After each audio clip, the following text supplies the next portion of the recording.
I'm Frankie Boyle. I'm a comedian, and I've always loved football. We've got a crowd in. It's like my first Edinburgh Fringe up there.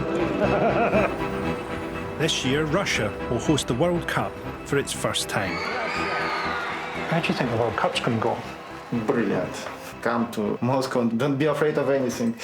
Come on, what can go wrong? When the BBC was looking for someone to explore Russia in the build-up to the greatest show on earth, it had my name written all over it. In the run-up to the 2018 World Cup, relations between Russia and Britain are so bad that nothing I can say or do could possibly make them any worse, is the lie that I told BBC commissioners. But there's one problem. I'm terrified of flying. So my 2,000-mile journey from Glasgow to Moscow relied on cars, buses and trains. Not the best way to navigate the largest country on earth. Нет, он говорит, на поездах ездит. А прилетали они? Он прилетел? Я говорил, он на поезде едет. А, на поезде? Да. Ох, нифига себе. But with Scotland not in this year's tournament, and worse still, England qualifying, how else can I enjoy Russia 2018? And discover a whole other world behind the World Cup. Turn you on like Bathsheba, then cut you off like Crimea. Meet my friend Vladimir. This is the sea. Oh, a wee bit of grey in the beard bit.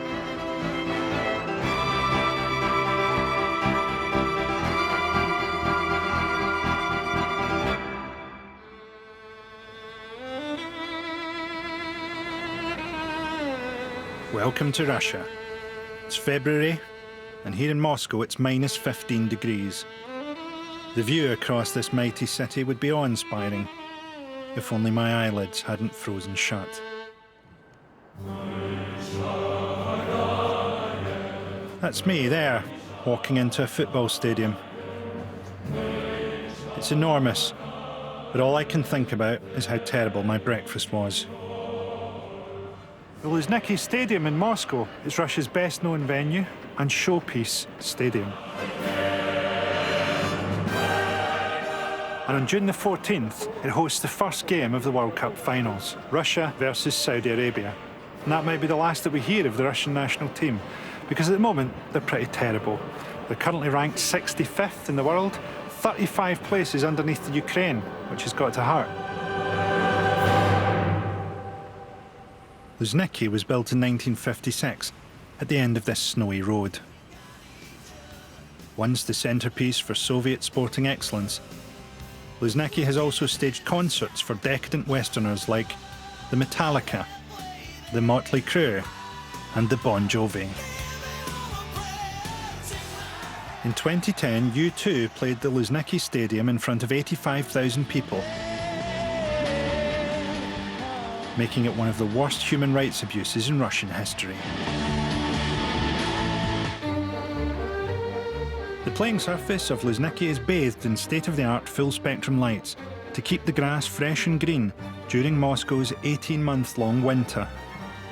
The stadium has more lights than a Glasgow cannabis factory. Not that I've ever seen one, or have one in my basement. Why are we even talking about this? Russia's overall expenditure in the World Cup might end up being $20 billion. And who's to say that these hugely expensive stadia won't provide a useful legacy? At least it seems that Russia intends to use their showpiece stadiums for football, unlike Britain, who gave ours to West Ham.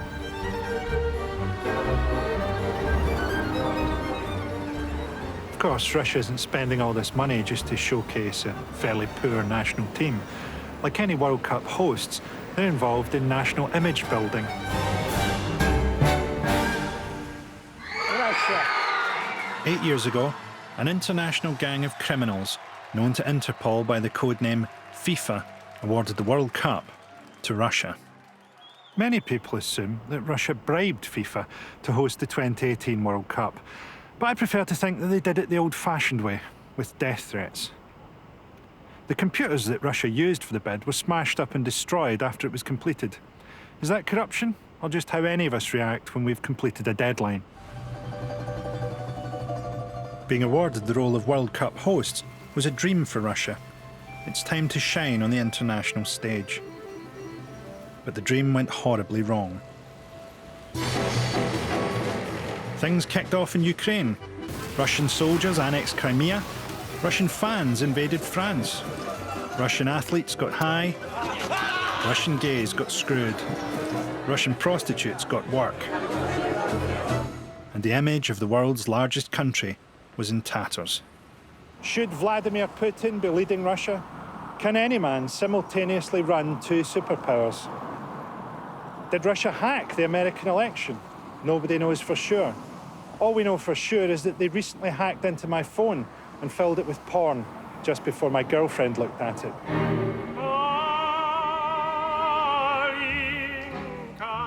The 2018 World Cup is Russia's chance to put everything right, to give us all something to cheer about.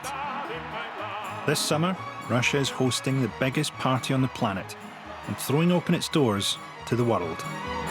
Welcome to Russia. Welcome to Russia. Welcome to Russia. But can football change the face of Russia? I don't know, but I can promise you this. I'm going to have a half-hearted attempt to find out. Okay, good afternoon, students. So we're preparing for the World Cup. I'm at a World Cup training programme at Russia State Social University. It is very important for us in our country because it's such type of event that creates the positive image of the country. It's one of several World Cup courses being taught in host cities across Russia. 15,000 students are being coached on how to charm foreign guests and win over the Western media. So we need to be very polite, very friendly, very happy to see everybody in our country. It's the first time I've been in a class like this since the 3 years I spent at a Swiss finishing school. Most important thing is to smile. And also we shouldn't forget that some people who will come to the World Cup can speak Russian. So we should remember how to greet them in Russian. Frankie? Privet? No, we shouldn't say privet. No? It's like, no, we should say only good afternoon, good night. So, доброе утро. Доброе утро. Доброе утро. It's good morning.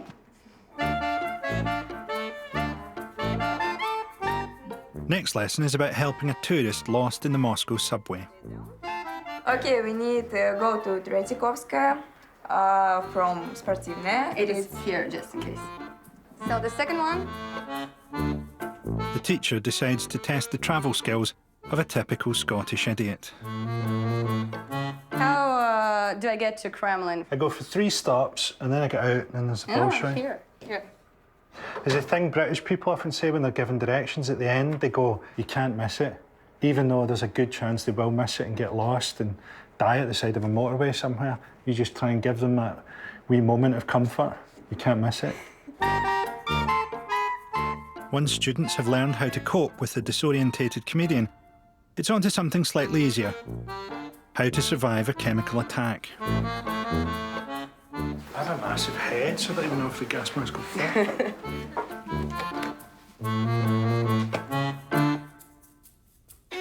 This is the first time I've felt socially at ease in my entire adult life.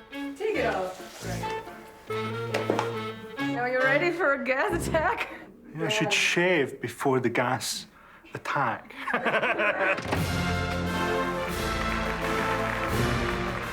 If all goes well, the 2018 World Cup will be one of the greatest triumphs of Putin's first 200 years in office. The only risk is that Putin's ego becomes so gigantically enlarged that he actually pops. From bottom of my heart, thank you. Putin is determined for the tournament to go smoothly, so he can rebuild a positive image of Russia and himself. I always like Vladimir Putin's image building, all these photos he does where he's getting presented with a puppy. Ice skating, fishing or something. His life's kind of like a 6-year-old's birthday party.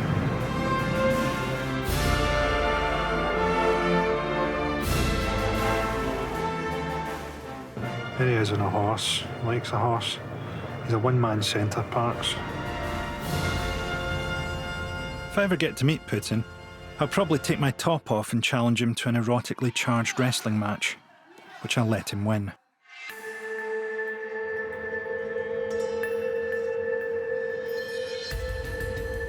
To me, Putin is a fascinating and shadowy figure. He's a former officer in the KGB who has ruled Russia with an iron grip for almost 19 years, cracking down ruthlessly on any critics. Cartoonist. But to a lot of Russians, he's a genuine hero. Well, the door's locked. I've come to downtown Moscow to meet someone who thinks Putin can do no wrong. How you doing, man? Hi, Congrats, guys. Sergey. Nice to meet you, man. Sergei Kalenik works in PR. He's also written a comic book portraying Putin as a daredevil martial arts expert. I'm hoping Sergei can give me an idea if Putin can pull off the PR coup of the decade to put on a World Cup which creates a positive image of Russia. Meet my friend Vladimir. Big lad. Stop. Are you a bit of a Putin stalker? Yeah. You're a big fan of Putin? Yes, of course. Nobody can do what Putin doing, and people like this. If Putin wasn't the people's choice, he won't be a president. You know that in the West, he's got quite a bad image, really. They think that the photos and stuff that he does, they find that a little bit kind of ridiculous. Putin is just a person that trying to do his best. All this fake news, all this propaganda about evil Russia, about evil Putin, everything in the West trying to paint Russia in black and white colors, like it's a shame, it's dictatorship and something like this. But come on, guys, it's not working like this. How do you think the World Cup's going to go?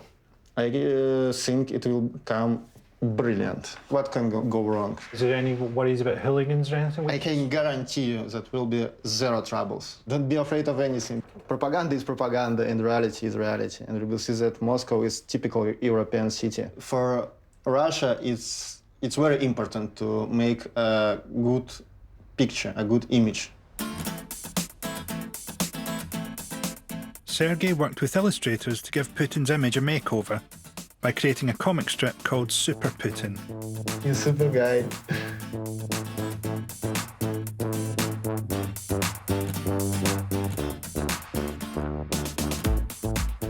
Super Putin is the protector of the nation's traditional values, fighting off an army of zombie liberals. The same liberals that actual Putin has been at ideological war with since he came to power. A key battleground has been Russia's less than liberal legislation around homosexuality.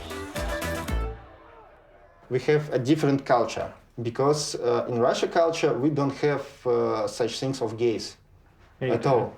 Well, you do have gay guys here. We have a guys that are addicted to sex. It's not normal in culture to always say, come on, I'm addicted to sex. It's your local problem. You must understand almost nobody in the world agrees with that. And it seems on the outside, I mean, other than in the Middle East or something. Yeah, but from the outside, that seems like a really intolerant position. Why? It's absolutely tolerant position. Because gay people are allowed to love whoever they want, they're allowed to make love to whoever they want, and they shouldn't be told whether they can or can't by the state. I don't know why you're so obsessed with this. I'm not obsessed with it. Because it's propaganda about Russia, the image of Russia. No, it's not propaganda about Russia, and I couldn't be further removed from the sort of people who believe propaganda about Russia. But I think if Russia wants to present itself on the world stage as progressive in any way, that's a very silly law to have. When you think that there's no propaganda and there's a I don't think this is definitely propaganda. Oh, yeah, I mean, always question everything, but I don't have to question whether gay people should have exactly the same rights as straight people, because it's all about equality. And surely the founding of Russia and communism and socialism and everything is all about equality. And if it's equality for anyone, it's equality for gays and straights the same as it is for women and men, the same as it is for everybody. I'm shocked that Sergei has such an archaic point of view. It feels so at odds with a country that prides itself on being a wealthy and civilized superpower. Ever since David Hasselhoff brought communism to an end in 1991, society has changed radically and money has flooded in. Moscow is heaving with billionaires. For young affluent Russians, image is now everything. One of the most surprising things about Russia is that loads of cafes, loads of restaurants have this kind of hipsterish vibe about it that I thought was quite a London thing. Turns out it's not. I wonder if it's because Russians own so much of the property in London. Like maybe people are like, trust me, this will work for a restaurant idea. I have 364 flats in Shoreditch. I know what I'm talking about. Or maybe it went the other way, you know? Maybe it originated here, and Russian people, when they came over to London, were like, we need to civilize this place. Start serving fries on a skateboard and pouring cocktails out of a watering can. Teach these people how to live. So hipsterish is Moscow that after only a few days here, I'm feeling the need to sharpen up my own image. In Russia, a beard is seen as a sign of masculinity and heterosexuality. And it's true. Since I've been here, almost all the men I've had sex with have been clean-shaven. But Russian ideas about masculinity are changing, and male grooming is being seen as more important. Russian men, especially the younger generation, are expected to take more care of their appearance, and trendy hipster barbershops are popping up all over Moscow.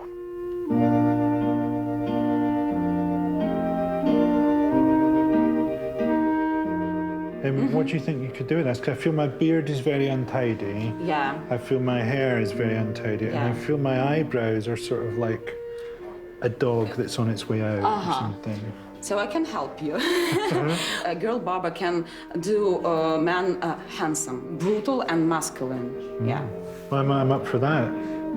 Lisa Sokolova has set up Moscow's first all-female barbershop. Actually, the Russian society, a hairdresser, he can only be, for example, a gay or a girl. But for those men who like afraid of gay hairdressers, they prefer to go to girls. They're afraid of gay hairdressers? Yes, yeah. In Russia, we have like these very patriarchal traditions, and mostly men want to be dominant. Right. Yeah, we love this like traditional gender things. We like manpower. Russian girls, they dream about a strong, brave hero who will defend them, who will take care of them. In Russia, the society is not feminist. And I'm not a feminist myself, so I don't like all this like feminist bullshit. I think that I always protect men when somebody says that men are like doing something wrong, when they offend you or something. So Russian men like to take care of women, and they don't want women to be like bosses. They don't want women to be in politics. They don't want women to be strong. All the stuff you're saying about the Russian idea of women can't be the boss and can't be in control, but you are the boss. Yes, and I'm strong. You are strong. And I'm strong. And you are all these things. Yes. Russian girls are something specific because on the one hand we're quite like this princess style and all these like ladylike girls, but on the other hand we are very strong because after the Second World War, because there were not so much men left after the war. So you know that Soviet Union was the first country where men and women started to be equal in rights. Do Russian people have any images of what Britain's like? I really do respect Great Britain and British people. I really love British humor. For example, your show like Little Britain. But yeah, I watched your stand-up shows and I don't understand a word. Nobody understands me. Because it's the humor. It's not typical for Russian people. You make fun of the things which I don't understand. But you look nice. I like, and the people are laughing. People like coming up to you at the street and asking you for that. They say, "Oh, I love you so much. You are my I don't know. You're my God." Not many of those. What else can I say? Great Britain is known for football and football fans. Most Russian football fans take after British football fans. It's very trendy to be like a British football fan. They like Burberry, Fred Perry. Do you ever get people in here who are football hooligans?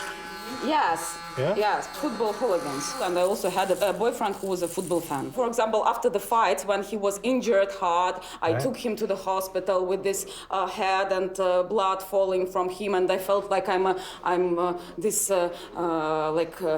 hero girl. I don't know how to explain it, but it was very romantic. It's very interesting to talk to you. Yeah, You're a nice person. Yeah. After Lisa's compliments, I enjoy one of those heady moments of feeling so good that I decide to walk 600 miles to my next destination.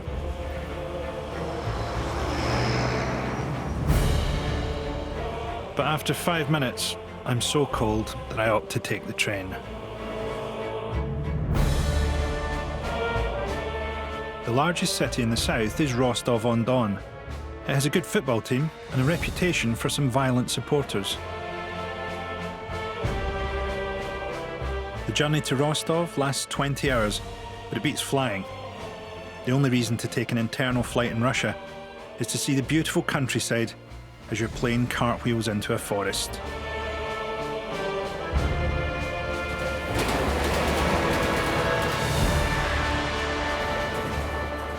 The train is also the perfect opportunity to relax and have a nap. But alas, I haven't had a wink of sleep in the last 14 years, which goes some way to explain some of my more serious psychological disorders.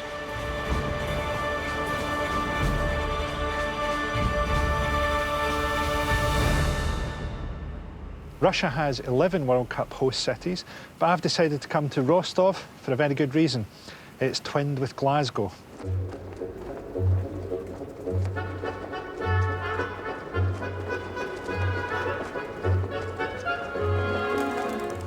The two cities have been twinned for over 30 years, but 5 years ago, after Russia passed an anti-gay law, Glasgow debated cutting ties with Rostov, a process known as Glexit, by absolutely no one.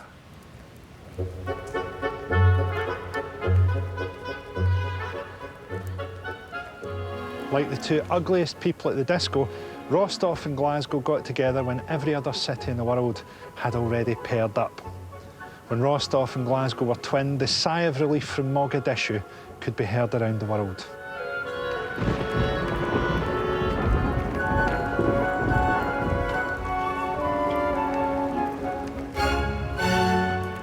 Now, the people of Rostov and Glasgow might seem very different on the surface, but deep down inside they have something important in common: cirrhosis of the liver.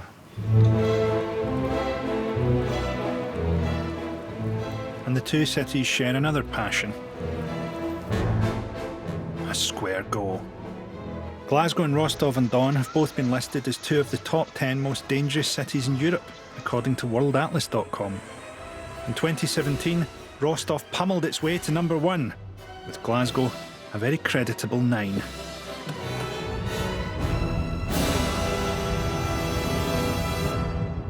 Does this remind you of Glasgow, Frankie? Yeah, a little bit. You know, certain parts of Glasgow. Obviously, the huge Russian Orthodox communities in both. Are you surprised at Russia so far? I'm sort of surprised by how nice everything is.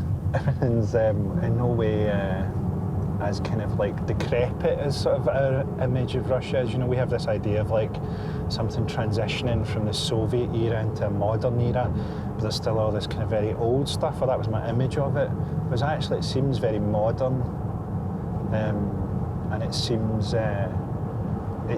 to be growing, you know, so this town seems to be on the up. That's how it feels.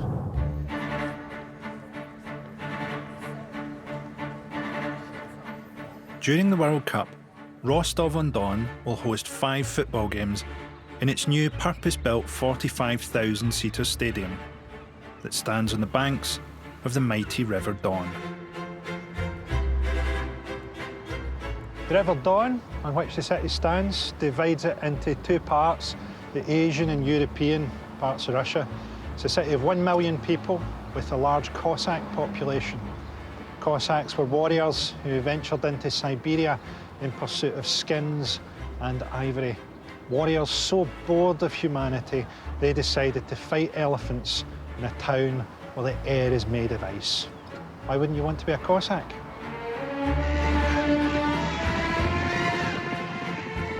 The Cossacks have a proud history, drenched in blood, vodka, and horses. Around 700 years ago, they escaped from serfdom and fled to the Badlands of southern Russia, where they finally had the freedom to live a quiet life of plunder and pillage. Anyone coming to Rostov-on-Don for the World Cup is going to see plenty of Cossacks. President Putin is giving them special powers as a kind of private police force, assigned to stamp out any antisocial behaviour. The Cossacks played a similar role at the Sochi Winter Olympics, where they helped to keep the peace in true Cossack fashion.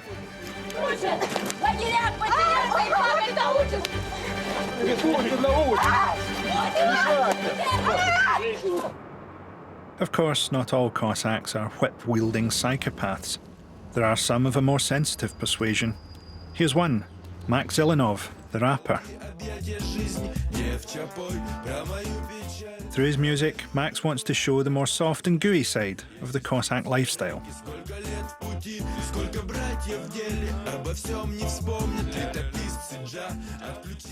I'm a huge fan of hip-hop, and I'm looking forward to hearing Max flow. But first, he wants to introduce me to the culture. Красавчик. How you doing, man? You Max? Макс. How you doing, mate? I'm Frankie. Фрэнки. Это Макс. тоже Макс. Also Max. Hey, how you doing, Hello. Max? Translate. This is cool. You got a sword? Шашка. Oh, it's a stick. It's a weapon. Oh, right, no shit. It's a О, sword. все, рубить будем, скажи. You arrived yesterday just. Aye, yeah. I don't fly, so I've just been taking trains everywhere. Они в Платов прилетали? Аэропорт Платов? Нет, он говорит, на поездах ездит. Не, а прилетали они? Он прилетел? Да говорю, он на поезде ехал. А, на поезде? Да. Ох, нифига себе. Max and his brother-in-law, Little Max, are taking me to meet his mum to celebrate International Women's Day. First, they want to buy her some flowers.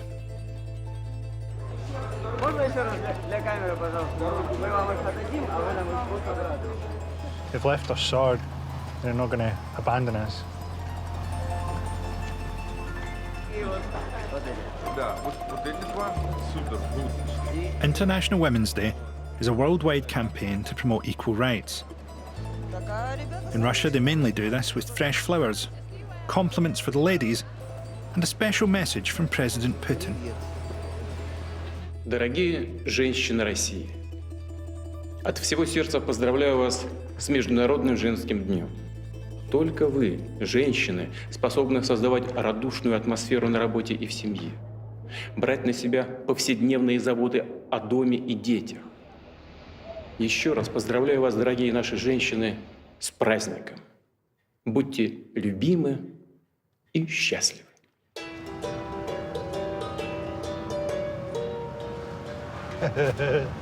I don't think that guy's going to be a lot of use to women today. It's just...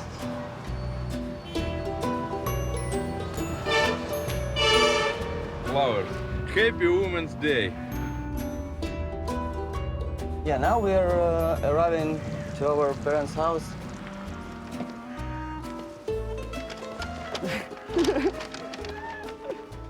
Here's my mother, Alexandra.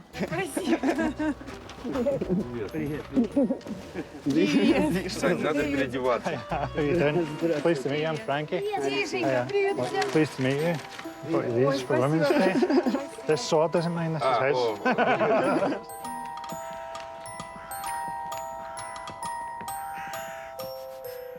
Cossacks pride themselves on being fierce with their enemies and soft with their friends. With cabbage and with the liver. Liver and cabbage? Yeah, but maybe this is with the liver and this with the cabbage. Okay. But It's like vegetarian попробуй roulette. стаканчик. it's better to test to understand where what. Okay. Drink. Cossacks drink. Is it alcoholic though? No alcohol. Abricos. Apricot. That's really nice. Okay? Apricot juice and cabbage pastries, man. Yeah. Good. I drank too much when I was younger. I don't drink anymore. Yeah. I used up my goes. And you don't drink at all? Don't drink at all. No, not for Never? 20 years. Oh no, before I drank a lot. And Too much. so you will never. No, never again. Never again. Can you drink not too much and stop at all? No. Maybe That's exactly what I can't do. That was what I was weak at. Yeah. For travellers coming to Russia for the World Cup, there will be opportunities to enjoy this kind of Cossack hospitality. Some Russians will be renting out rooms during the tournament. This is my room. Oh yeah. Yeah, Rostov Celtic. Hey, come on. Yeah, that's why, because I like football. But I suspect Max won't want any English fans to stay in case they sniff out what he's got hidden in the basement. Here's the wine laboratory. It's the special secret room, like a safe. Yeah. Because here is a lot of wine. Oh wow. There's enough homebrew here to strip the paint off the fourth bridge. Yeah, this is a lot. So the key from this place has only mother. Right. And she has it on the chest. Something tells me they know where Mum keeps that key. The end, Halloween. And it's starting to make me nervous. Так, Фредерик. Давай Фредерика сейчас позовем. Фредерик. Frankie. Frankie. Max a bit drunk.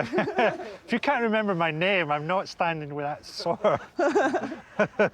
Ты должен запомнить его имя, а то тебе. A drunken Max introduces me to the deadly Cossack shashka. Shashka is the #1 blade in the world. Cossacks, шашка.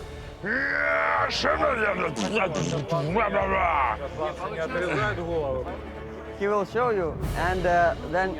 Then I have a go. Я не буду рубить. Sure, yeah. Фрэнки, мы берем шашку. Скажи мне. There is a master class of Max. This cabbage is no match for Max and his shashka.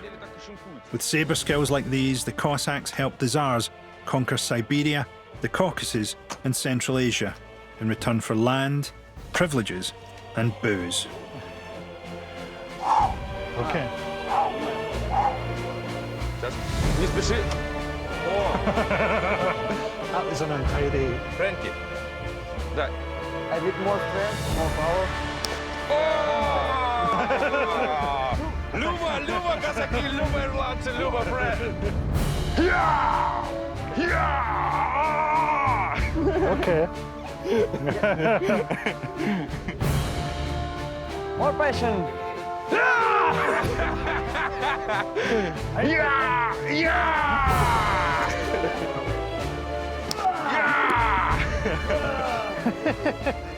Состояние. How do you feel? Yeah, I feel intense, man. I feel like I really fucked that guy up.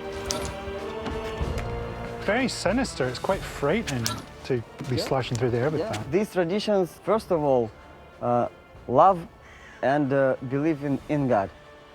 Then Then saber. Yeah, First love, then yeah, love doesn't work. if you come to us with love, we give you all the love. But don't mess with colors. Да.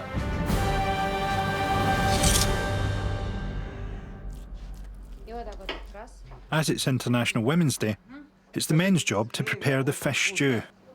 I tend to bake potatoes literally so that I don't have to do this. So a difference in skill levels here of food preparation. Так, и вот ту миску си. Thankfully, Glasgow has a vibrant barbecue culture, so I can really muck in here. Fish heads. Давай ему стакан туда. Piece by piece. Yeah, like this.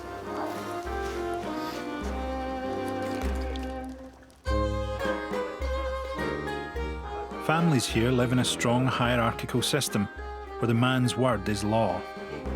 Царю небесный, утешителю души истины, и спаси блаже души наша. Святый Боже, святый крепкий, святый бессмертный, помилуй нас. Приятного аппетита! Прошу за стол. Будем мы всем вам рады, и наш дом, You're always welcome. ваш This дом, house, будем дружить. this house is your house. Friendship and love is the most important things in the world. И за это хочется... And we want to drink about this. Это... Люба! Люба!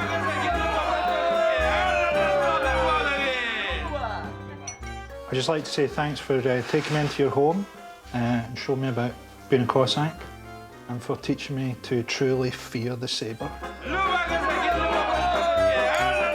It's another round of homebrew vodka for the men and apricot juice for me and the women.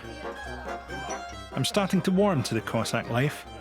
Maybe I should get myself a shashka and a wife and a cabbage and settle down here. Get back on the vodka, stab a few pumpkins, go full Cossack. Why not?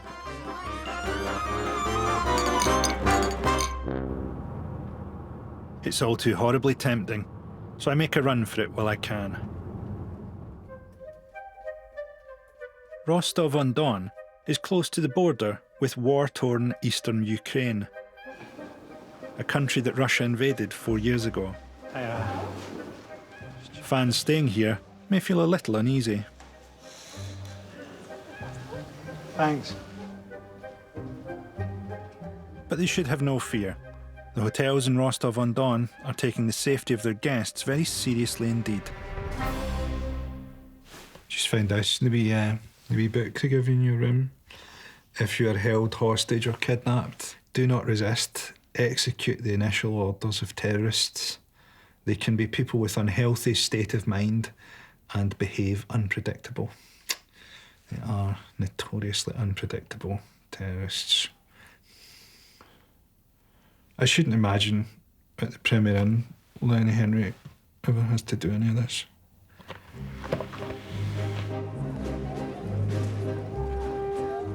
After another sleepless night, I go for a psychotic amble through the streets of Rostov. Rostov has a reputation as quite a tough town, but it seems to be really nice so far. The football fans have a reputation for being quite tough. There's a big game against Zenit tomorrow, which is supposed to be a bit of a grudge match. We'll see. FC Rostov are the underdogs of the Russian Premier League. Their nickname is Muziki, or Tough Guys, and their supporters love nothing more than to take their shirts off and kick each other's rib cages in.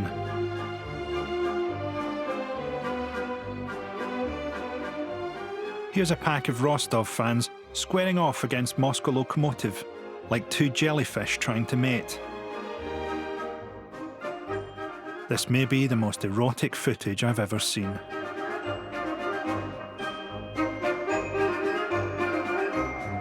Hooliganism has been a blight on Russian domestic football for decades. It became an international problem when Russian fans ran riot in Marseille at the European Championship 2 years ago. This is Russian football, floodlights for a 2 o'clock kickoff. I'm hoping to speak to a Rostov hooligan at the match and find out if the violence is as bad as the press make out.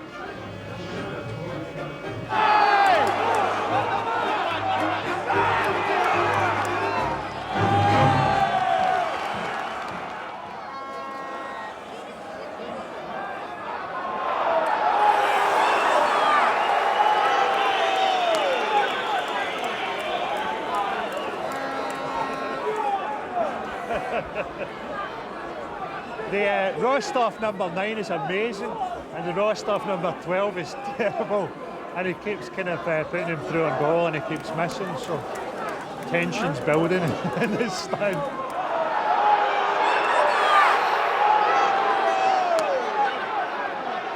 I got a new phone when I arrived in Russia.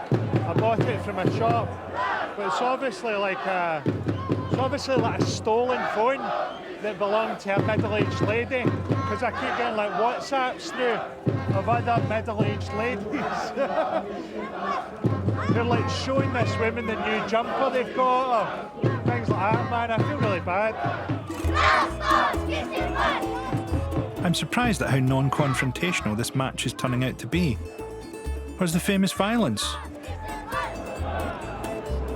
I feel a bit like Danny Dyer having built this up as a big kind of like grudge match with hooligans and things, because it feels like a real kind of family-friendly vibe, and they've got loads of kids about. This isn't what I was expecting. Has Rostov's reputation for violence been overstated? Or could there be other reasons behind the friendly atmosphere? It was time to speak to my director. So, any progress on getting this hooligan to interview? Well, we've done everything. Nobody's doing it. They're not letting us.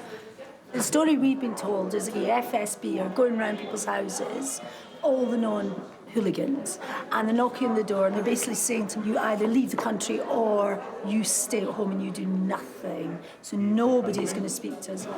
He's threatening them. Yeah, definitely. The hooligans also really don't like the BBC. You don't like the BBC? They do not like the BBC. I don't blame them. Yeah. I'm sad that we won't be able to talk to any of these people, because I find them quite fascinating, you know. I think hooligans get a hard press. People say, oh, these troublemakers, you know, they never really care about the football. If anything, they care about the football too much, you know. You never hear anyone saying, well, these ultras have taken the recent run of bad form incredibly well. Surprisingly calm about the whole thing. So yeah, we'd like to talk to someone like that, but sadly, it's not going to happen. There's only one thing that could cheer me up. A World Cup song. The worse the World Cup song, the more I love it.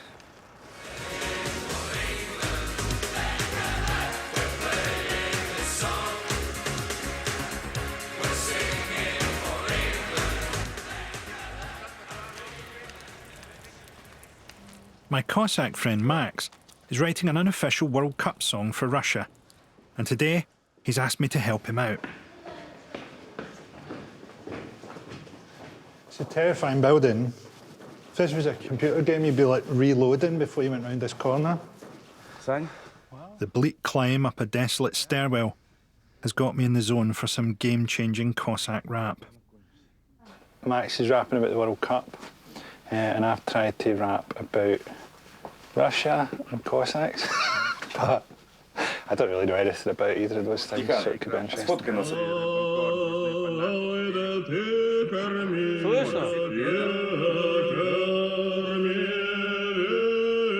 Дон футбольный тоже вольный, ведь он Дон. Временные колесы на левом, на стадион. Хлеб и зрелище трибунны, гладиатор с мечом. Все делают волну, волна как шторм. На финальную игру прут армады, вечный спор. Проигравшие эскадры, рыбам корм. Дружные фанаты переходят Рубикон. Войне! Войне!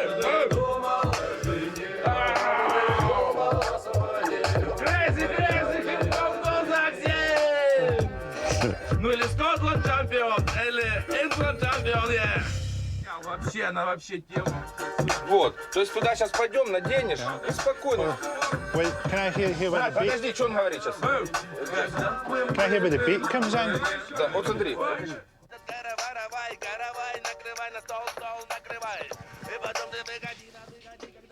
Проигравшие эскадры, рыбам корм, дружные фанаты переходят Рубикон. Фрэнки, go! Фрэнки, тут Фрэнки. A Cossack and a Bossack on a composition like Dvorak. Frankie, please near to me. Ближе? Oh, near to the ближе, mic. ближе. I've never rapped over a beat before, so it's fucking quite difficult.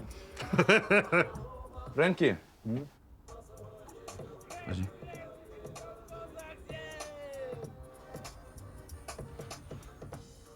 И начинаешь. Понял? Invading your shit like fucking Julius Caesar. It's Game of Thrones and we're the gears is fucking Khaleesa. We're beefing with FIFA, supplying Putin with reefer. We turn you on like Bathsheba, then cut you off like Crimea. A BBC blang tang, pumpkin to pumpkin. You know our golden flows and press the hose like Potemkin. Fuck that last bit up. Get that last bit again. Ow! A BBC blang tang, pumpkin to pumpkin. You know our golden flows and press the hose like Potemkin. Wow, very good. Cheers, man. Frankie, вообще. That's the first time I've done that, man. That's my first time. Да, Фрэнки, вообще супер. А кого сказали? Да. Oh, he's put it up on Facebook. I hope people in Scotland see that. They'll be so baffled. Like, what is he doing? Invading your shit like fucking Julius Caesar. It's Game of Thrones and we're the gears is fucking Khaleesa. We're beefing with FIFA, supplying Putin with Reaper. We turn you on like Bathsheba, then cut you off like Crimea. BBC blang tang, It's not feeling it. you know our golden flows and press the hose like Potemkin. I've never done something and felt less nailed it. It's almost time to get straight out of Rostov. But before I go, MC Max wants me to swing past his place. My cat. Пушок. Pushok. А еще и my автомат.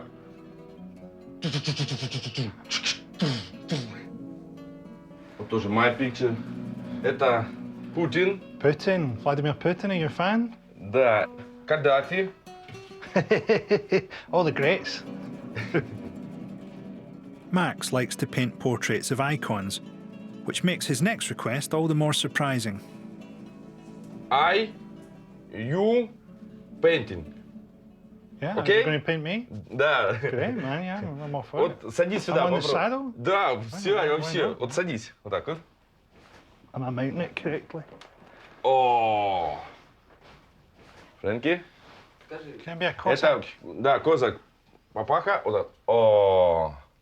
Very good. Вообще классно, Фрэнки. Cossack. Козак Фрэнки. Классно, Фрэнки. Is my form right? Вообще. I'm looking across the steppes, across the plains. Фрэнки супер козакс. О.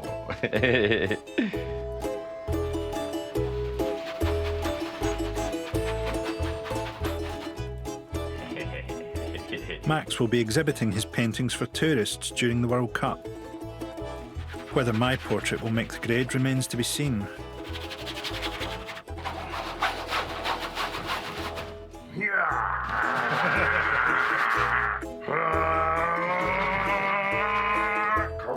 Action painting.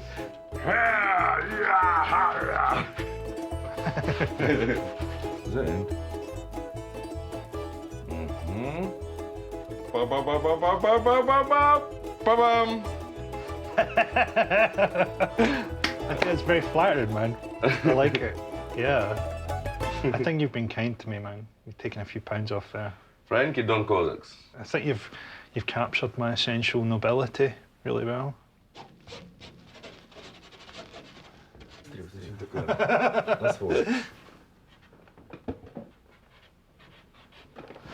I've put love to you, Max, my Cossack pimp king. Frankie, спасибо. Спасибо. At last I've found my rightful place on this earth, snuggled in between these two legends. My experience in Rostov-on-Don suggests there'll be no violence at the World Cup, no matter how much England fans richly deserve it. The World Cup's a chance for Russia to rework its image, and not only with videos of strange national stereotypes. They've also taken the progressive step of giving a woman a top World Cup job. Meet Victoria.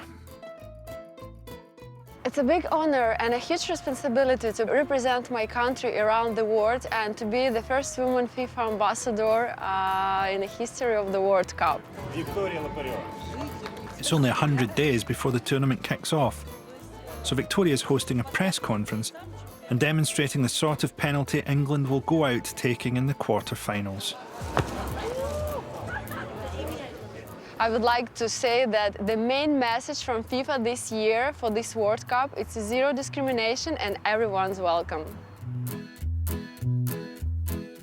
So Russia's World Cup is looking good. The stadiums are being built, There's a woman in charge, and the hooligans have promised not to kill anyone. What could possibly go wrong? It really is like the Cold War. Police in full chemical suits on the streets of Salisbury and a Russian double agent who worked for MI6 feared poisoned and critically ill. When a former Russian spy and his daughter are found slumped near Zizi's, it's not the prawn linguine the British press are quick to blame. If it was the Russians, could they be any more blatant? This diplomatic incident between Britain and Russia is heating up at home. MPs today are talking about trying to take the World Cup away from Russia, as if British MPs have any influence over that. It's sort of like a branch of TIRAC trying to decide what the scheduling of the Eurostar is or something. It's just all going to happen anyway. So this guy, Patrick Winter, he's saying Putin wants oligarchs out of London. I mean, the attack wasn't even in London, but I don't think oligarchs go to Zizi's, which is where this happened. It is now clear that Mr. Skripal and his daughter were poisoned with a military-grade nerve agent. The government has concluded that it is highly likely that Russia was responsible. We don't know who did this yet. Maybe it was Russia. It's quite possible it was Russia. Maybe it was Britain. Maybe it was someone else. To be honest, a guy nearly dying on a bench outside Zizi's, that's got British workmanship written all over it. Anglo-Russian relations quickly plunge into their sorriest state since Litvinenko ordered a sushi platter. And the accusations fly. It is tragic that President Putin has chosen to act in this way. I think anyone with common sense understands that it's nonsensical for Russia to do such a thing before the World Cup. It's just crazy. With Britain and Russia on the verge of World War III, I'm starting to feel a wee bit twitchy. What if the secret services are following me? How do I even know what they look like? Maybe it's her, working undercover. Maybe it's me. We're out filming today. Everyone in the crew is getting messages from home, contacting us all, going, "Are you safe? Is it safe out there?" Britain has expelled 23 Russian diplomats, and the royal family aren't going to the World Cup. I think Russians' attitudes to royal families is ambivalent at best. They have a checkered track record in that area. And we've not noticed yet us getting followed by any security services or anything, but to be honest, I would welcome being compromised. I think today I'd quite like to be pissed on just to warm up, to be honest.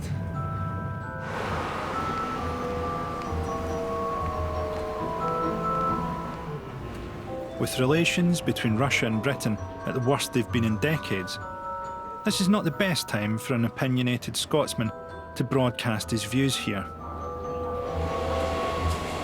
But I've been invited back to Moscow to do exactly that on an English-speaking radio show.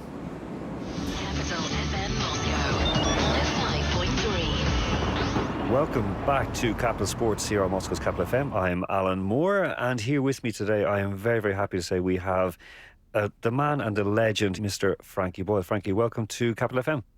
Alan Moore is a top Irish sports journalist who's worked in Russia for 10 years. Today he's asked me on his weekly show, so long as I only talk about football. What's your first World Cup memory? What's the first World Cup you remember? Oh, that's a good one. I remember the Hand of God thing, obviously, in '86 really well. Of course, the Hand of God has haunted England ever since, because it was 20 years after they won the World Cup at home. Is that then karma paying England back, that they're not going to win the World Cup ever again? I think if it's karma for the British Empire, I think the team playing is going to crash into an oil refinery on the way here. I mean, there's no way it's enough for what they've done. Okay, we'll move on very quickly. But try as we might to change the subject, the Salisbury spy scandal just won't go away. Particularly when Boris Johnson tiptoes in, cross between a head injury and an unmade bed. A malevolent baked Alaska, accusing Putin of turning the World Cup into a propaganda exercise. Yes, I think the comparison with 1936 is is certainly right. The 1936 that Boris is making a tactful comparison to is Hitler's 1936 Olympics. A comparison that makes absolutely no sense to Russians. That seems to have touched a bit of a nerve. I think that's upset a lot of people. Like, you know, when Boris Johnson compares modern-day Russia to Nazi Germany after everything that happened in the Second World War and 25 million people losing their lives to fight for, you know, That's freedom. a big button to press for Russian people, isn't it? If you start talking about the Nazis that they fought so hard against. For the Russians, it's difficult to understand why Britain is picking on them, because they put a lot of stock by Great Britain, and they love British things. I mean, Hamley's Toy Store is a huge hit here, and Marks & Spencer, so it's upsetting for Russians. I think it's kind of unfortunate, a lot of what's going on. You sort of feel like if they really don't like Putin in the West, they're sort of going the worst way about getting rid of him, because everything they do, from encircling Russia with nuclear bases to sanctions, everything they do plays into his narrative of, oh, Russia's under siege. He has such a vast country, it covers 11 time zones. How do you create a story that bonds all those people together that isn't us against the world? Do you know what I mean? So they kind of are playing into his hands a bit. Are we in the West playing into Putin's hands? Have we been seduced by his rugged outdoorsman masculinity? Do we even subconsciously desire to be sexually dominated by him? Well, I can't speak for everyone, but what I do know is that the World Cup couldn't be better timed for Russia. With World War III inching ever closer, what greater distraction could there be than for Russia to host the biggest show on earth? A lot of people are worried about this World Cup. And strange as it is to see FIFA associated with corruption, the choice of Qatar as the next World Cup venue has surely taken some of the pressure off. Russia must know that to be seen as a fairly safe choice, all they need to do is avoid working any slaves to death or stoning the wags. Of course, this has been billed as the tournament from hell, because the tournament of minor transport delays to some venues wouldn't sell any newspapers. Anyway, they don't play football in hell, they play cricket. They play cricket all day long, and every 1,000 years they have a break for the Tour de France. Next week, I'll be making another half-hearted attempt to get behind the scenes of Russia's World Cup. Thanks, man. Bit of a shocker for the fans, the introduction of a 45-year-old captain. I'll be visiting one of the wealthiest clubs in the country. It feels like quite an alien experience to come here, you know, it feels quite Viking and stuff. Bearing all at a post-match sauna. Do you have women? Would I be here if I had a woman? And braving the most dangerous footballers in Russia. You wonder what the injury lists are like in this game, you know? Ilovich is missing this season as he's lost both legs at the knee.